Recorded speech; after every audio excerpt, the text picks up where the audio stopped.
నందు ప్రియమైనటువంటి సహోదరి సహోదరులారా, మన ప్రభువును రక్షకుడైన యేసుక్రీస్తు నామం పేరిట మీకు వందనములు తెలియజేస్తున్నాను. ఈ ఉదయకాల సమయంలో ప్రతిదినం దేవునితో అనే ఈ కార్యక్రమం ద్వారా ప్రతిరోజు కూడా మనము దేవుని సన్నిధిలో కొన్ని నిమిషాలు గడుపుతూ ఉన్నాం. అలాగే ఈరోజు కూడా మనము దేవుని సన్నిధిలో కొన్ని నిమిషాలు గడుపుదాం.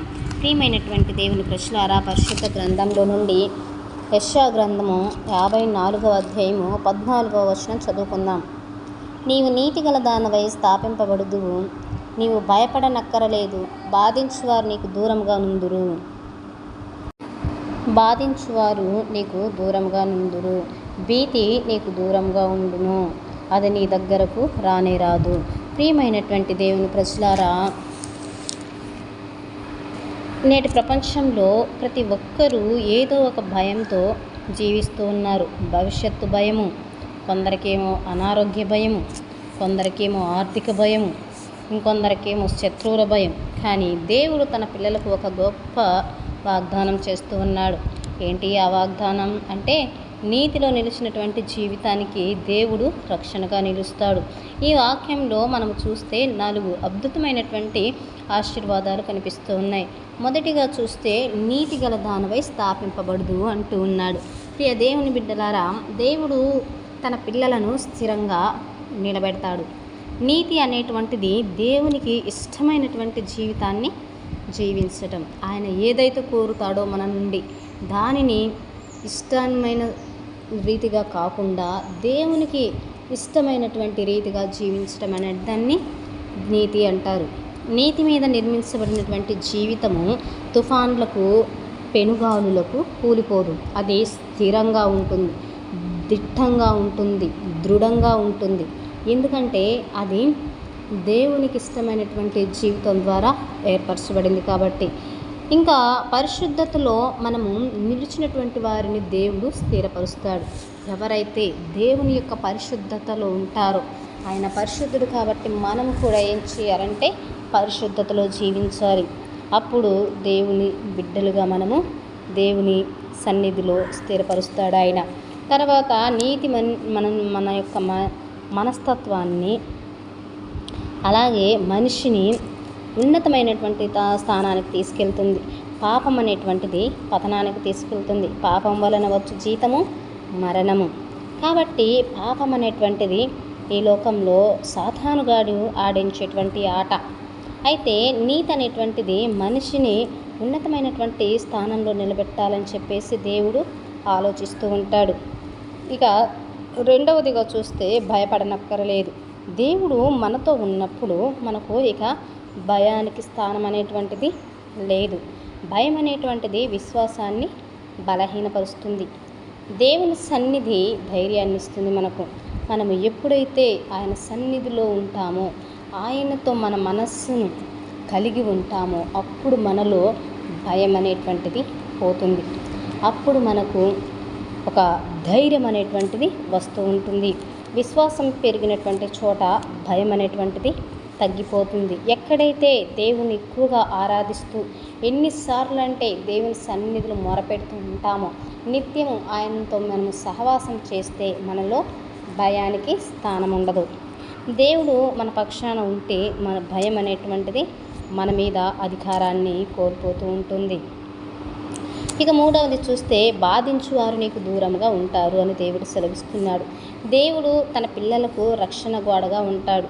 శత్రువుల కుట్రలు, వారు చేసేటువంటి పనులన్నిటిని బట్టి దేవుని అనుమతి లేకుండా ఫలించు. ఆ శత్రువులు ఎన్నైనా మన మీద లేనిపోని నిందారోపణలు చేయొచ్చు, నేరాలు మోపొచ్చు, ఘోరాలు మోపొచ్చు, ఇంకా అసూయలు, ద్వేషాలు, కక్షలు, మన మీద సాడీలు, అబద్ధపు మాటలు, ఇవన్నీ పలకొచ్చేమో.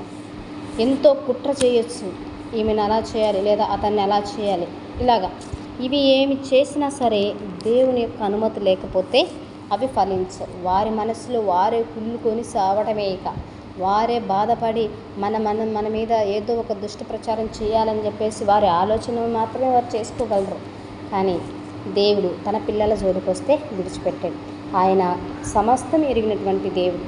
తన పిల్లలను గురించి చెడుగా ఎవరైతే మాట్లాడుతూ కుట్రాలోచన చేస్తూ ఉంటారో, అబద్ధ ప్రచారం చేస్తుంటారో, వారు ఎన్ని చేసుకున్నా దేవుడు అనేటువంటి వాడు ఫలింపకుండా అడ్డుకట్ట వేస్తాడు. తన పిల్లలను ఏ అవమానానికి బానిసలు కాకుండా, బాధలకు గురి కాకుండా ఆయన అడ్డుకుంటాడు.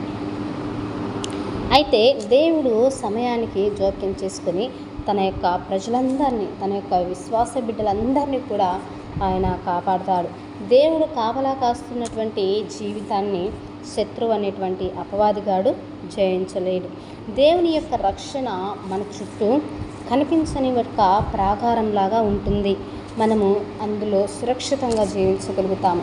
ఆయన మనకు కనపడడు, కానీ మనతో నిత్యం ఉంటాడు. మన చుట్టూ ఒక రక్షణ వలయాన్ని, ఒక అగ్ని ప్రాకారాన్ని ఆయన నిర్మిస్తూ ఉంటాడు.